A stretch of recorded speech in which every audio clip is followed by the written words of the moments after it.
observo con claridad esa horrible oscuridad. Habito una realidad, evito toda maldad y despierto sobresaltado. Cada noche un nuevo palo. Soy víctima de un estado y ya estoy acostumbrado.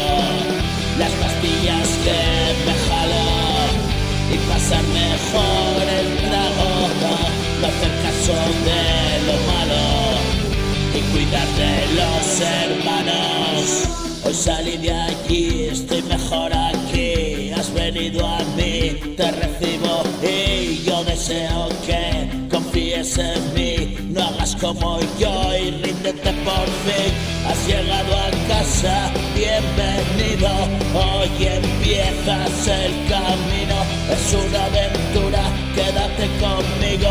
Vamos encontrándole el sentido.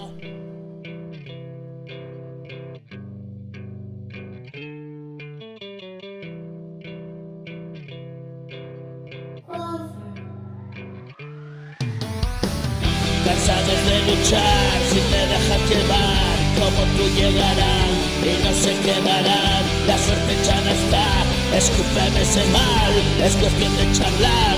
Quiero hablar y escuchar, vamos a descifrar el porqué ya da igual. Hora de descansar, aplastante verdad y tantos que caminan a ciegas. Implacable verdad, muerte y enfermedad tratan de terminar con sus vidas. Imparable su hora se acerca, es claro hacia dónde caminas. Es la noticia de un nuevo día, cógete de la mano, no temas.